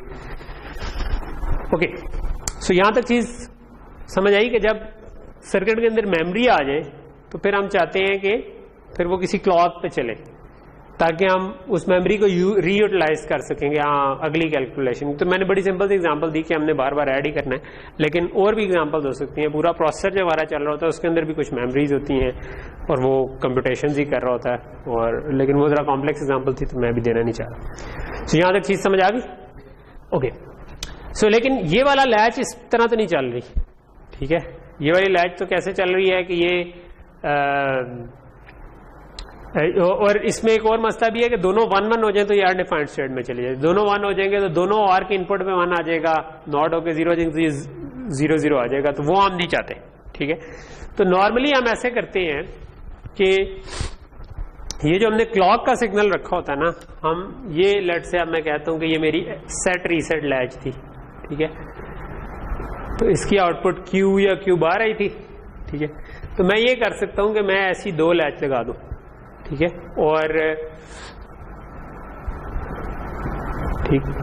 और ये जो क्लॉक आ रहा था ना, एक को मैं क्लॉक दे दूं, एक को नॉट करके क्लॉक दे दूं, ठीक है। So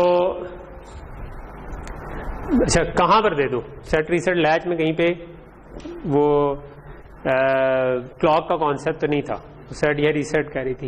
what I can do is कि जो उसकी आउटपुट है ना, उसके साथ मैं इनेबल लगा सकता हूं, ठीक है। And can be an enable, ठीक है। तो मैं उसके साथ इनेबल लगा सकता हूं, और वो इनेबल जो है ना, वो मैं क्लॉक की बेस पे दे सकता हूं। एंड क्या करता है कि एंड इनेबल का काम कर देता है ना, कि अगर मैं 0 करूंगा तो जो आउटपुट 0 हो जाएगी, अगर 1 करूंगा तो आउटपुट, तो मैं उसके आगे एंड लगा के उस पर इनेबल डाल सकता हूं। और इनेबल डालने के बाद मैं ये कर सकता हूं कि वो जो इनेबल का सिग्नल आ रहा है वो इसके इसमें इनेबल करूं, क्लॉक के राइजिंग एज पे, राइजिंग वाली टाइम पे इसको इनेबल करूं, क्लॉक के फॉलिंग वाले टाइम पे। तो अगर ये क्लॉक के राइजिंग टाइम पे इनेबल हो रहा है और ये फॉलिंग टाइम पे इनेबल हो रहा है, तो इसका मतलब है कि जो भी इनपुट आएगी वो राइजिंग टाइम में इधर से इधर तक पहुंचेगी, लेकिन अगला डिसेबल्ड होगा। जैसे ही वो ट्रांजिशन होगी राइजिंग टू फॉलिंग, तो ये इनेबल हो जाएगा, ये डिसेबल हो जाएगा। तो जब ये इनेबल होगा तो ये उस वैल्यू को उठा लेगा। तो ये दोनों मिलकर ये काम कर लेते हैं कि ये एक बिट स्टोर कर सकते हैं ऑन अ राइजिंग एज और अ falling edge of a clock. तो अगर मैं इधर नॉट कर दूंगा तो ये फॉलिंग एज पे चलना शुरू हो जाएगा, अगर मैं इधर नॉट और इधर डायरेक्ट कर दूं तो ये राइजिंग एज ऑफ क्लॉक पे चलना शुरू हो जाएगा, ठीक। एट अ टाइम एक चलेगा। उसका फायदा क्या होगा कि जिस वक्त एज आया है ना, सिर्फ उस वक्त इसके अंदर वैल्यू सेव होगी, उससे पहले वैल्यू बेशक अनस्टेबल रहे, इट डजेंट मैटर, ठीक है। क्योंकि ये जब एडर ने काम करना है तो ये थोड़ी देर के लिए वैल्यू, एडर कुछ टाइम लेता है वैल्यू निकालने में, गेट्स होते हैं। फर्स्ट में डिसेबल लेता है, मतलब नहीं चलता है, आप है तो सेकंड प्रोबेबिलिटी कितनी मिलेगी? नहीं, मैं कह रहा हूं कि ये अगर मैंने इस तरह चलाया ना, तो जब ये राइजिंग लेवल चल रहा था ना क्लॉक का, तो ये इनेबल था और ये डिसेबल था। तो लेट से कि जो मेरे एडर का रिजल्ट आ रहा था ना, वो लेट से इधर आ रहा था, ठीक है। अच्छा, अब एडर का रिजल्ट मल्टीपल बिट्स का था। लेट से मैं कहता हूँ बड़ी सिंप्लीफाइड कि एक बिट आ रही है, मैं अभी मल्टी बिट पे चला जाऊँ, ठीक है। वो बिट मैंने इसमें सेव करनी थी लेट से। अच्छा, सेव करनी हो तो मैं एक और काम भी कर सकता हूँ कि मैं इसके बजाय इसको नॉट कर दूं। अगर मैं यूं कर दूं ना, तो ये डी बन जाता है कि अगर 1 आया तो सेट 1 हो जाएगा, रीसेट 0 हो जाएगा, 0 हुआ तो रीसेट 1 हो जाएगा, सेट 0 हो जाएगा। तो ये एक साइकिल के लिए सेव करने का काम करेगा, ठीक है। तो ये एक साइकिल के लिए सेव करने का काम हमारे लिए कर सकता है। कैसे? कि जिस वक्त ये वाला लेवल चल रहा था, तो जो भी इनपुट आ रही थी ये इस पे, इस वाली लैच में सेव होती जा रही थी, ठीक है। लेकिन अगली वाली लैच डिसेबल्ड थी, ठीक है, तो उसके अंदर कुछ नहीं हो रहा था, ठीक है।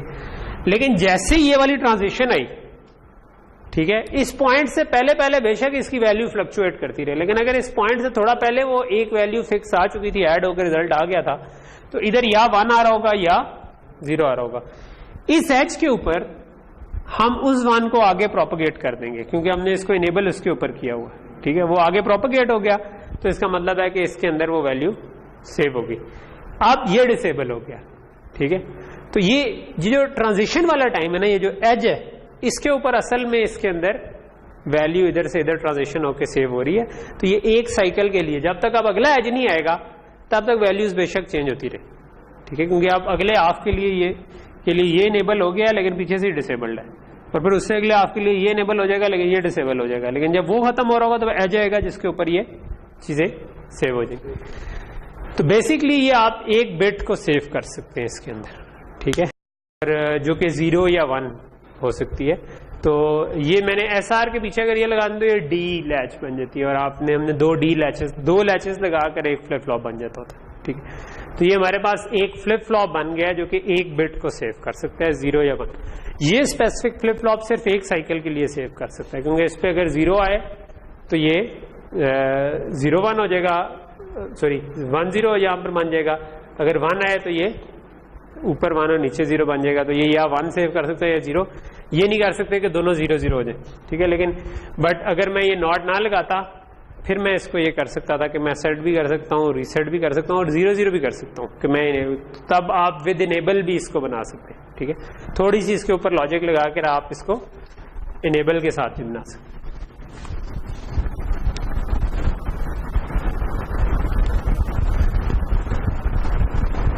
टिपिकली जो हम फ्लिप फ्लॉप को यूज करते हैं ना, वो इस तरह से यूज करते हैं, हम कहते हैं कि यार हम अमूमन एक रेक्टेंगल शो कर देते हैं सर्किट में, इसका मतलब होता है ये मल्टीपल बिट्स है, अगर स्क्वायर हो तो इसका मतलब होता है कि ये एक ही बिट है।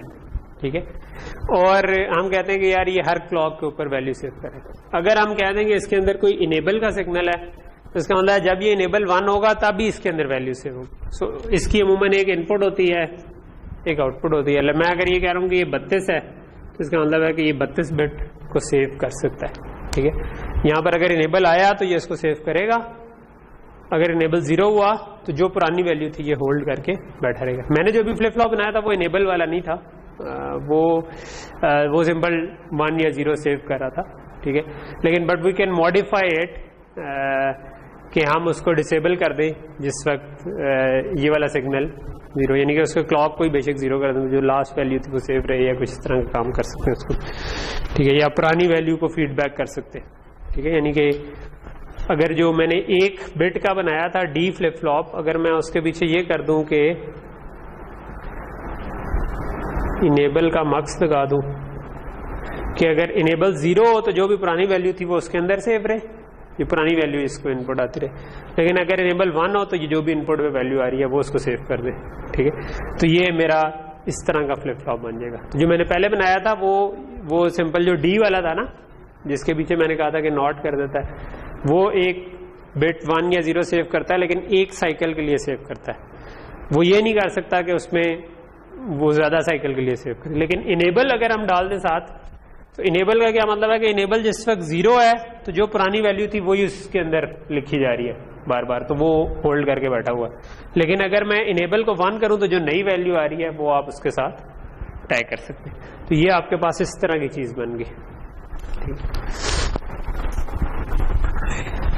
ओके,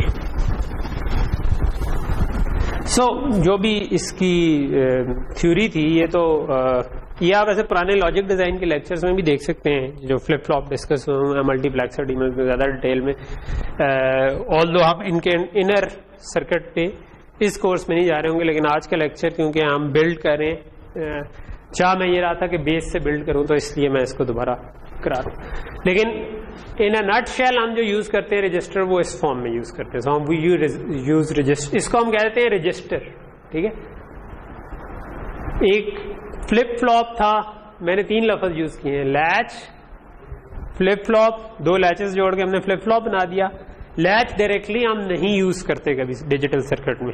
ठीक है, हम लैचेस नहीं यूज करते, हमारे सर्किट में लैचेस नहीं होनी चाहिए, कॉम्बिनेशनल फीडबैक हमारे सर्किट में नहीं होना चाहिए। फ्लिप फ्लॉप या रजिस्टर मैं इंटरचेंजेबली यूज कर रहा हूँ, ज्यादातर मैं रजिस्टर बोला करूंगा, लेकिन बेसिकली ये वुमन फ्लिप फ्लॉप कहते हैं 1 बिट स्टोर करने की जो आपका एलिमेंट हमने बनाया है, और रजिस्टर का मतलब जनरली होता है 1 या ज्यादा बिट्स के लिए वुमन रजिस्टर यूज होता है, लेकिन मैं इसको इंटरचेंजेबली क्लास में यूज कर रहा हूँ। तो आप उससे वही समझें कि हाँ भाई रजिस्टर बोला है तो या 1 बिट का होगा या ज्यादा बिट का होगा, जो कि वैल्यूज को सेव करके रख सकता है। लैच डायरेक्ट इसलिए नहीं यूज करते कि क्यों नहीं करते, नॉर्मली क्योंकि जो हमारे सर्किट है ना वो किसी क्लॉक पे चल रहे होते हैं, और कॉम्प्लेक्स सर्किट्स का ना एक पूरा टाइमिंग एनालिसिस होता है कि कितनी देर में वैल्यू स्टेबल होगी चीजों की, तो वो हमारे लिए डिफरेंट टूल्स कर देते हैं। ठीक है, तो जब लैच आती है ना तो वो उस पर एक कॉम्बिनेशनल पाथ फीडबैक बन रहा है, तो उस पर टाइमिंग कैलकुलेट नहीं हो सकती कि ये कितनी देर में स्टेबल होगा, हम असल में चाह क्या रहे हैं यही समझाना मुश्किल हो जाता है टूल को। तो अक्सर सिंथेसिस टूल्स आपको उस पर कहेंगे कि यार ये क्या है, यानी कि अगर एक एडर लगा हुआ है और मैं उसकी आउटपुट रजिस्टर कर रहा हूं, ठीक है, लेट से ये आ रही है और ये जो दूसरी आउटपुट है ये किसी रजिस्टर से आ रही है, तो इसको पता है कि यहां से यहां तक कितना डिले टोटल बनेगा, तार का डिले प्लस जो गेट्स का डिले है वो मिला के कितना बनेगा। तो ये कह देगा सिंथेसिस टूल के भाई इसको इस स्पीड से ज्यादा तेज ना चलाएं, ठीक है, क्योंकि यहां से यहां तक वो कहेगा अच्छा जी 10 नैनो सेकंड लग जाते हैं, तो 10 नैनो सेकंड का मतलब है कि आपका क्लॉक इस तरह का होना चाहिए कि उसका पहले एज और दूसरे एज के दरमियान कम से कम 10 नैनो सेकंड हो ताकि एडर का रिजल्ट तो आया वो, ठीक है। जब आप कहते हो कि नहीं कॉम्बिनेशनल फीडबैक है, तो अब ये पास तो खत्म ही नहीं हो रहा, यहां से शुरू हुआ वापस इधर आया, फिर यहां आया, फिर यहां आया, फिर यहां, तो it can take many forms. हो सकता है कहीं पे नॉट लगाओ तो अगली दफा 0 हो जाता हो, अगली दफा 1 हो जाता हो, अगली दफा 0 हो जाता हो। व्हाट डू यू एक्चुअली, हम असल में क्या चाह रहे हैं उससे करना, हम तो वो जनरली हम ऐसा कुछ नहीं चाह रहे होते कि वो 1-0-1-0 होता रहे, ठीक है। तो इसलिए हम अमूमन डायरेक्ट कॉम्बिनेशनल पाथ अलाउ नहीं करते, फीडबैक पाथ, ठीक है।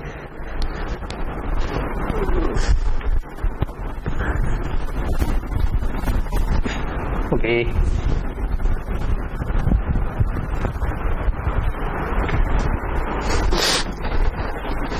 अच्छा, सो यहां तक चीजें कुछ क्लियर हो गई कि हम गेट्स भी आकर हमने उससे चीजें ही बना दी। हमने अभी तक एडर मल्टीप्लायर नहीं बनाए, ये भी हमने बेसिकली लॉजिक डिजाइन में टच किए थे। इस कोर्स के अंदर हम एडर मल्टीप्लायर्स को थोड़ा सा फर्दर डिटेल में टच करेंगे, ठीक है। कोशिश तो होगी कि वो एक एक लेक्चर ही हो मेरा, या शायद मैक्सिमम 3 लेक्चर में ये दोनों टॉपिक कवर हो जाने चाहिए, क्योंकि हम पहले कर चुके हैं एडर्स को, और लेकिन हम ये पढ़ेंगे कि ये कैसे बनते हैं, ठीक है। अभी मैं आपको अगर रफली एडर का बता दूं तो लेकिन एडर से पहले आपको नंबर सिस्टम्स का आइडिया होना चाहिए, जो कि आप मल्टीपल कोर्सेज में वैसे पढ़ चुके, ठीक है। यानी आपने इंट्रोड्यूस सीएस में भी पढ़ा होगा, आपने लॉजिक डिजाइन में भी पढ़ा होगा कि बाइनरी में नंबर्स कैसे सेव होते हैं। इफ यू नो कि बाइनरी में नंबर्स कैसे सेव होते हैं, तो जो कि नॉर्मली ज्यादातर सिस्टम्स में हम 2's कॉम्प्लीमेंट फॉर्म में या तो सेव करते हैं या अनसाइंड फॉर्म में सेव करते हैं। यानी हम कहते हैं कि बस सिंपल, अगर पॉजिटिव नंबर हो तो हम सिंपल बाइनरी में कन्वर्ट करके सेव कर देते हैं, ठीक है। और अगर नेगेटिव में भी हो तो फिर हम 2's कॉम्प्लीमेंट फॉर्म यूज करते हैं, ठीक है। और ऑब्वियसली एक और साइंस ये है कि फ्लोटिंग पॉइंट नंबर्स भी होते हैं, तो जब पॉइंट आ जाए तो क्या करना है, इसके ऊपर हमारा अलग से प्रॉबेबली हो सकता है कि आगे 3-4 लेक्चर बाद एक लेक्चर होगा जिसमें हम देखेंगे। लेकिन जनरली एडर या मल्टीप्लायर जो होते हैं, लेट्स से कि मेरे पास 2 अनसाइंड नंबर हैं, यानी कि सिंपल 3 नंबर हैं, पॉजिटिव नंबर हैं, उनको मैंने ऐड करना है। तो जिस तरह मेरे पास लिखा हो कि 1011 और 1001, तो इनको कैसे ऐड करते, 1 + 1 0 आ जाता है, ठीक है। 1 + 1 2 होता है, 0 1, फिर 1 + 1 0 1, फिर 1 इधर डायरेक्ट आ गया, फिर 1 + 1 0 1, तो ये हमारे पास रिजल्ट आ जाता है, ठीक है। जो सिंपल हमने बचपन में एडिशन पढ़ी, हम सीधा इसको डायरेक्टली ट्रांसलेट भी कर सकते हैं, ठीक है। हमने जो शुरू में सर्किट बनाया था जो 3 बिट को ऐड करता था, ठीक है, उसको कहते हैं फुल एडर, ठीक है। तो 3 बिट्स को ऐड करता, फुल का मतलब ये नहीं कि वो पूरे का पूरा एडर, ठीक है। फुल एडर को उसको पता नहीं क्यों कहते हैं, बहरहाल anyway what we can do is के ये 4 बिट के 2 नंबर आ रहे थे ना, ये लेट से मैं कहता हूँ ये ए है, ये बी है, ठीक है। So what I can do is के ए की पहली बिट उठाऊं, बी की पहली बिट उठाऊं, ठीक है, और उसको मैं लेट से फुल एडर में दे दूं, जो कि एक सम पहली बिट निकालता है और दूसरी बिट निकालता है, जिसको मैंने सम और कैरी कहा था, ठीक है। तो फुल एडर की 3 बिट्स होती है, मैं तीसरी बिट को कहता हूं कि वो 0 है। 3 इनपुट ले रहा था ना फुल एडर, 3 नंबर्स को ऐड कर रहा था, मैं इस केस में कहता हूं कि वो 0 है, लेट्स। सो इसकी जो कैरी की आउटपुट थी, 1 और 1 को ऐड किया तो 1 0 आया, 0 इधर आ गया। ये जो 1 आया है इसको मैं मजीद ऐड करना चाहता हूं इन दोनों के साथ, तो मैं इसके आगे एक और फुल एडर लगा सकता हूं,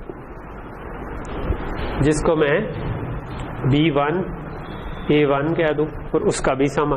तो उन दोनों को ऐड किया तो अब इधर से 1 इनपुट पे गया, ये जो 1 और 1 को ऐड किया था, और इधर एक 1 था एक 0 था, तो ये मेरे पास 1 1 0 ऐड हुआ, अगेन 2 है, तो एक बिट इधर आ जाएगी और एक बिट, हाँ, ये जो आता है इधर नीचे, इसको हम कहते हैं सम, जो आगे जाता है उसको हम कहते हैं कैरी, ठीक है। ये जो आगे जा रही है ये कैरी है, ये सम है, ठीक है, सम कैरी, ठीक। सो इधर मैं कह सकता हूं A2 B2, इसका भी सम आया, इसकी भी कैरी आई। सो जो काम हम उस पे कर रहे थे,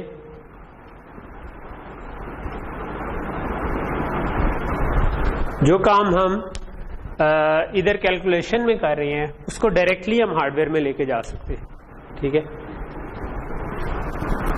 आपका एडर जो है वो इस किस्म का सर्किट बन सकता है, ये सर्किट आपका एडिशन कर देगा, ठीक है। वो ये वाली बिट है ना, ये वाली बिट है ना, तो अगर आपने उसको यूज करना है तो करें, नहीं करना तो अगर आपको पता हो कि भाई इतने बड़े नंबर नहीं आ सकते तो डिस्कार्ड भी कर सकते हैं।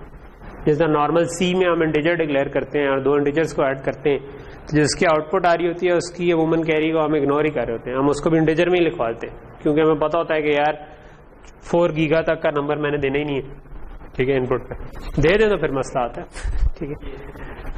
सो ऑब्वियसली ये 4 बिट का मैंने बनाया, आप इसको आगे इसी तरह चलाते जाएं तो 32 बिट का बना लें, ठीक है।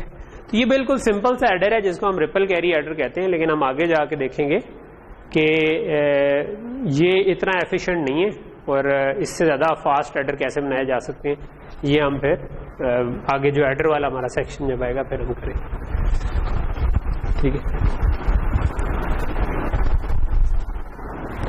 ओके, मैं इसको थोड़ा सा बहुत ज़्यादा डिटेल में इसलिए भी नहीं जाना चाहूँगा, मैं चाहूँगा तो सही कि एडर का स्ट्रक्चर हमें समझ आए, बाद में एक लेक्चर होगा हमारा और वो हम डिटेल में उसको करेंगे और मल्टीप्लायर का भी आर्किटेक्चर करेंगे, लेकिन बहुत ज़्यादा डिटेल में इसलिए नहीं चाहूँगा कि practically most of the times आप एडर और मल्टीप्लायर खुद से नहीं बनाते यानी गेट्स को यूज़ करके। जब आप कोई डिजिटल सिस्टम डिज़ाइन कर रहे होते हैं तो हम जनरली किसी हार्डवेयर डिस्क्रिप्शन लैंग्वेज में कोड लिख रहे होते हैं और उसमें हम सिंपली अगर a+b भी करें तो ये एडर खुद ही बन जाता है, ठीक है। और वो बैक एंड पे एडर वो FPGA पे अगर बना रहे हैं तो वो खुद ब खुद हैंडल कर लेता है कैसे बनाना है। इसी तरह a मल्टीप्लाइड बाय b करें तो वो हैंडल कर लेता है। पर अगर मैं स्पेसिफिकली उसका उस FPGA का मल्टीप्लायर का ही मॉड्यूल यूज करना चाह रहा हूँ वो भी कर सकता हूँ, लेकिन उसमें भी मुझे खुद से बनाने की जरूरत नहीं है, मुझे बना बनाया मॉड्यूल मिल जाता है जिसका मैं इंस्टेंस यूज कर सकता हूँ। तो मोस्ट ऑफ द टाइम ये खुद नहीं बनाने पड़ते, ये खुद तब बनाने पड़ सकते हैं जब आप अपनी चिप बनाना चाहते हैं, ठीक है। तो अपनी चिप जब आप बनाएं तो तब आपके पास तब आपने ट्रांजिस्टर्स को कैसे जोड़ना है वो आप फिर इसी तरह एडर को भी बनाने के लिए आपको कोड लिखना पड़ेगा। वो भी वैसे थर्ड पार्टीज मिल जाते हैं बने बनाए भी कई दफ़ा, तो आप उनको भी यूज़ कर सकते हैं, ठीक है। इसी तरह मल्टीप्लायर होता है, मल्टीप्लायर भी आपको प्रोसेस तो पता है कि मल्टीप्लायर अगर मैंने करना हो 101 को लेट से 110 से मल्टीप्लाई, तो क्या करते हैं, पहले मैं 0 को मल्टीप्लाई कर दूंगा, फिर मैं 1 को मल्टीप्लाई कर दूंगा, फिर मैं अगेन 1 को मल्टीप्लाई कर दूंगा। तो ये जो मल्टीप्लीकेशन है बिट की बिट से, ये कैसे होती है, अगर 2 बिट्स मल्टीप्लाई हो रही है, 0 को 0 से मल्टीप्लाई करें तो 0 आएगा, 0 को 1 से करें 1, 1 को 0 से करें 1, 1 को 1 से करें 1, तो ये कौन सा गेट बनता नजर आ रहा है, सॉरी उल्टा मुंह, 1 को 0 से करें 0, 0, कौन सा गेट बनता नजर आ रहा है, एंड गेट, सिंपल। तो what I can do is के ये बिट जनरेट करने के लिए इन 2 को एंड कर दूं, 2 को एंड करूंगा तो ये वाली बिट बन जाएगी, 2 और बिट्स को एंड करूंगा तो ये बिट बन जाएगी, तो बहुत सारे एंड गेट से मेरे पास ये सारी बिट्स बन जाएंगी। उसके बाद मुझे जरूरत होगी कि मैं इसको इसमें ऐड करूं और इसको इसमें ऐड करूं, तो मैं उसके नहीं और से ऐड नहीं होता, ठीक है, एडर से ऐड होता है, ठीक है। तो ये मुझे ये वाली पूरी रो को इस रो में ऐड करना है और इस रो को इसमें ऐड करना है, जो कि हमने एडर बना दिया। बट प्रैक्टिकली हम ऐसे नहीं करते, प्रैक्टिकली हम एडर को थोड़ा सा ऑप्टिमाइज करते हैं, जो कि हम मल्टीप्लायर वाले लेक्चर में डिटेल से पढ़ेंगे। बट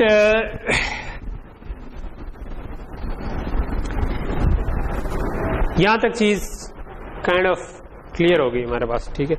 तो ये हमारा क्या लोग यहाँ पर हम मेरा ख्याल है रुकते, ये वाला हमारा एक तरह का लेक्चर था जिसके अंदर हमने एटम से शुरू करके मल्टीप्लेक्सर, डीमल्टीप्लेक्सर, एडर, मल्टीप्लायर बिल्कुल बेसिक्स तरीके से कर लिए। लेकिन नेक्स्ट लेक्चर से हमारा एक्चुअल कंटेंट शुरू होगा सिस्टम डिजाइन का। हाँ, बुक्स कौन सी होंगी? बुक्स जो है ना, इसमें डॉक्टर शुएब की बुक है, मैं देखता हूँ स्लाइड मेरे पास अगर हो तो मैं उसमें से आपको बता दूं।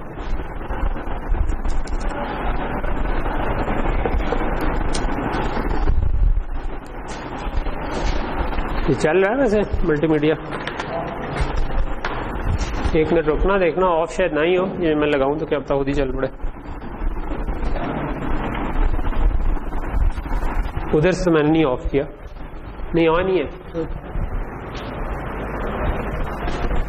ऑन ही है मेरा ख्याल है।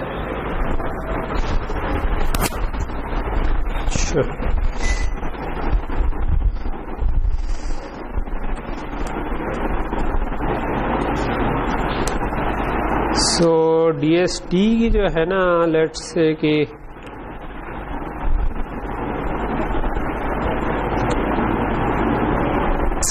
ये लास्ट टाइम का फोल्डर है,